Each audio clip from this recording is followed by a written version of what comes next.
पहले बाजार की बड़ी बातें आपके सामने रख देते हैं। इस वक्त अगर आप देखेंगे, शुरुआती कमजोरी देखने के बाद बाजार में रिकवरी मोड आता हुआ देखने को मिला है। निचले स्तरों से रिकवरी, निफ्टी 23,600 के करीब इस वक्त ट्रेड करता हुआ, 23,582 टू बी प्रिसाइज यहां पर आप देखेंगे। इसके अलावा तेल और गैस शेयरों में अच्छी खासी खरीदारी का मूड दिख रहा है। चेन्नई पेट्रो, एमआरपीएल, ये सारे के सारे स्टॉक से जहां पर अच्छी मजबूती। आईओसी, आईजीएल, एमजीएल के स्टॉक पर भी नजर होनी चाहिए। करीब 8% तक की तेजी चुनिंदा शेयरों में देखने को मिल चुकी है। चेन्नई पेट्रो के स्टॉक में जबरदस्त एक्शन इस वक्त नजर आ रहा है।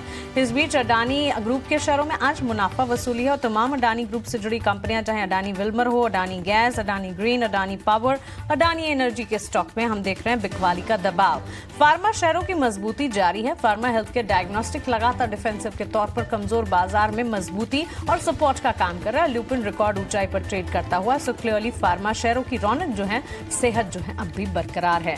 सो बाजार की बड़ी बातें। और इस वक्त अगर आप देखेंगे, सेंटिमेंट्स रियलिटी के लिए भी गिरावट भरे लगातार हम देख रहे हैं। तीसरा ट्रेडिंग सेशन है जबकि रियलिटी शेयरों में, रियल एस्टेट क्षेत्र में ही बिकवाली का दबाव है और चुनिंदा प्लेयर्स जैसे कि Phoenix mills, Macrotech developers, Godrej properties में हमने 3 से 7% तक की गिरावट आज के सत्र में देख ली है।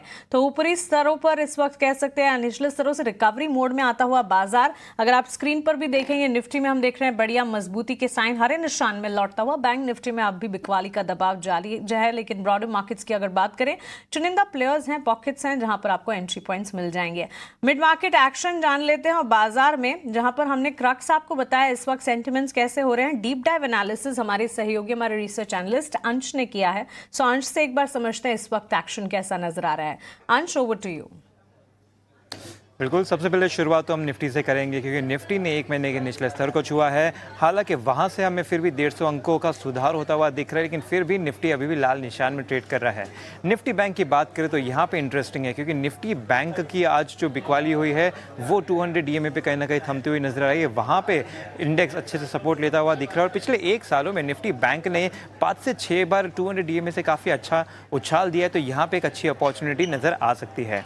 अब अगर हम सेक्टोरल इंडिसेस की बात करें तो बेस्ट परफॉर्मिंग सेक्टर के तौर पे हमें निफ्टी फार्मा इंडेक्स नजर आता है। 2 महीने के ऊपरी स्तर को आज छुआ है, साथ ही साथ इसमें काफी अच्छी खरीदारी हो रही है। अगर इसकी लिस्ट में देखें निफ्टी फार्मा की, तो यहाँ पे हमें लुपिन, औरोबिंदो फार्मा और जाइडस लाइफ जैसे स्टॉक नजर आ रहे हैं जिनमें अच्छी खरीदारी होती हुई दिख रही है। अब अगर वर्स्ट परफॉर्मिंग सेक्टर की बात करें तो यहाँ पे हमें निफ्टी आईटी इंडेक्स नजर आ रहा है। निफ्टी आईटी करीबन 2% की गिरावट के साथ ट्रेड करता हुआ दिख रहा है।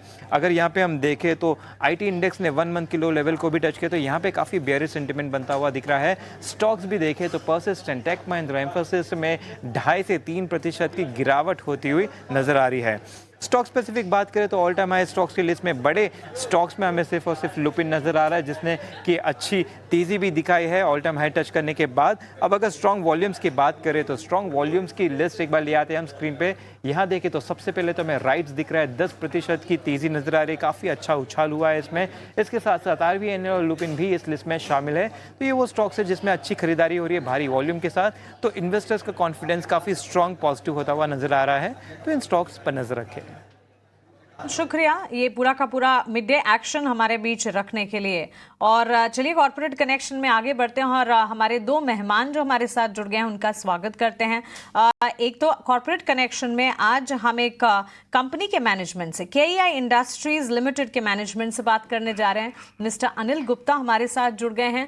अनिल गुप्ता जी से बातचीत करेंगे, उनके बिजनेस एक्सपेंशन प्लान्स और कंपनी आने वाले क्वार्टर्स में किस तरह के स्ट्रैटेजीज डेवलप कर रही है इस पर भी बातचीत होगी। और इस बीच वृद्धि इन्वेस्टमेंट के विवेक कारवा भी हमारे साथ जुड़ गए हैं। विवेक, आपका भी स्वागत है। क्विक टेक मार्केट पर सबसे पहले आपसे लेना चाहेंगे क्योंकि देखिए हमने शुरुआत तो कमजोर की, लेकिन साल का आखिरी ट्रेडिंग सेशन और इस वक्त मार्केट जो है रिकवर करता हुआ फार्मा संभाल रहा है, आईटी और रियलिटी जैसे सेक्टर्स हैं जो कि बैक सीट पर बैठे हैं। कैसे देख रहे हैं बाजार को? गुड आफ्टरनून मानसी, और पहले तो नया कैलेंडर ईयर की आपको शुभकामनाएं। आई होप अगला साल और भी अच्छा रहे 2024 से। 2024 में हमने एक सिंगल डिजिट रिटर्न्स लगभग बनाया है और मुझे लगता है कि एटलीस्ट निफ्टी लेवल्स पे, और मुझे लगता है कि 2025 2024 से अच्छा हो सकता है।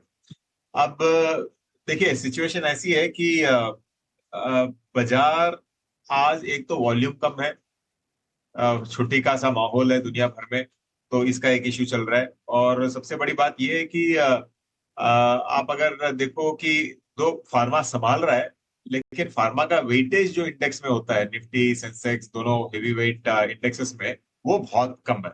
तो इसके लिए हमको दिख नहीं रही कि इतनी बड़ी रिकवरी आ रही है।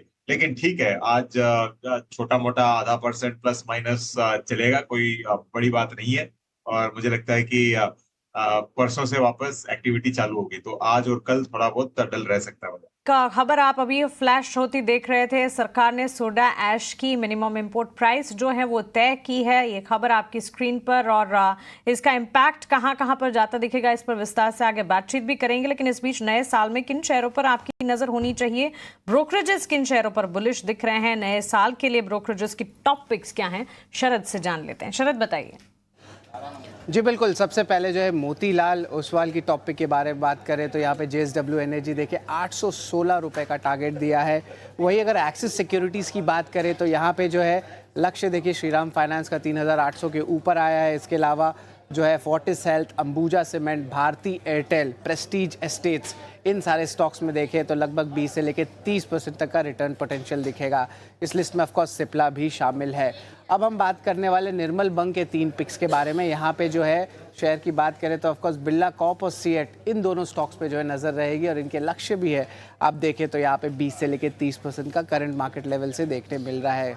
ICICI सिक्योरिटीज़ की भी पिक्स के बारे में बात कर लेते हैं। यहाँ पे इन्होंने टारगेट प्राइस नहीं दी है, बट इन्होंने जो पिक्स है उनके बारे में कही है। यहाँ पे इंक्लूड करता है आपका भारती एयरटेल हुआ, एविएशन से इंटरग्लोब एविएशन आया, ITC जो अभी ऑफकोर्स कल जो है डीमर्जर उनकी होटल आम की भी होने वाली है, तो इस पर भी नज़र रहेगी। इसके अलावा M&M और इन्फोसिस लार्ज कैप की पिक्स के है ICICI सिक्योरिटीज़ की।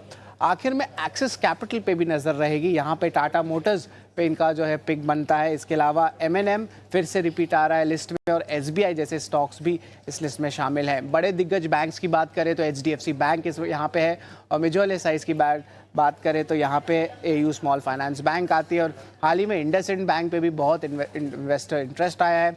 स्टॉक की वैल्यूएशन जो है ऑफकोर्स कहेंगे थोड़ी अट्रैक्टिव लेवल्स पे आ गई है। और ये जो सारे बैंक के नेम्स हमने लिए हैं, ये सारे एक्सिस कैपिटल के बैंकिंग पिक्स है। तो ये अहम ब्रोकिंग हाउस के पिक्स हैं जो हमने आपके सामने रखे हैं। बिल्कुल शरद, शुक्रिया ये 2025 ब्रोकरेज टॉप पिक्स हमें बताने के लिए। विवेक, इसमें कई सारे क्षेत्र हैं जिसका जिक्र भी किया गया है, और पर्टिकुलरली बैंक्स फाइनेंशियल्स, क्योंकि बैकबोन ऑफ द इकोनॉमी तो माना ही जाता है। बैंक्स फाइनेंशियल्स पर एक टेक जरूर जानना चाहूंगी, क्योंकि select bank players PSU category में हैं, जहां पर हमने अच्छा एक्शन 2024 में देखा, और कुछ ऑन द फ्लिप साइड विपरीत नेगेटिव एक्शन भी दिखा रहे थे। 2025 में बैंक्स फाइनेंशियल्स की तस्वीर आप कैसी देखते हैं? इनफैक्ट मानसी, मैं तो पिछले, अगर आप मेरा कोई भी बाइट उठा के देख लो, 3-4 महीने से यही बोल रहा हूँ कि मैं तो BFSI सेक्टर पे सबसे बुलिश हूँ। और ये भी कह रहा हूँ कि BFSI में कभी भी मल्टी बैग रिटर्न्स आपको नहीं मिलता है, लेकिन फिर भी आपको at least double digit, higher double digit, मतलब समझ लो कि 15%, 3-4% प्लस माइनस आपको आराम से मिल सकता है। इनफैक्ट इस स्पेस में एक मैंने बहुत पहले, करीबन 4-5 महीने पहले पेटीएम पे रेकमेंड किया था करीबन 400 रुपए में। और अभी कुछ टाइम से मैं बोल रहा हूँ कि जो लार्ज कैप बैंक्स है 5 या 6 भारत की, उसमें आपको निवेश करना चाहिए। तो मैं तो ओवरऑल बुलिश हूँ इस सेक्टर पे। और देखिए, एक और चीज ये है कि जो वैल्यूएशन करीबन था, आप अगर BSE बैंकेक्स उठा लो तो ये करीबन 2020 में, मतलब प्री कोविड में, आपको ये करीबन 33-34 की पी पे ये मिल रहा था। और आज 4-5 साल बीत गए हैं, फिर भी आपको ये सेक्टर करीबन 13-14 की पी पे मिल रहा है। मतलब प्री कोविड जो वैल्यूएशन था उसके पहले वाला वैल्यूएशन से आपको मिल रहा है। ठीक है, वो तो प्री कोविड का हुआ। अगर मैं ले लूं कि जो कोविड में बॉटम था सबसे, कोविड में तो ऐसे हो गया था ना कि दुनिया खत्म होने वाली है, तो जब कोविड के वक्त वैल्यूएशन गया था लोएस्ट 15.5 पी, आज भी आपको करीबन 13.5 पी के पे मिल रहा है। मतलब जो कोविड का नेगेटिव था उससे भी ज्यादा नेगेटिव सेंटीमेंट है आज भी बैंकेक्स में। तो यहाँ पे आपका डाउन साइड बहुत कम है, लेकिन अपसाइड अच्छा खासा आपको मिल सकता है।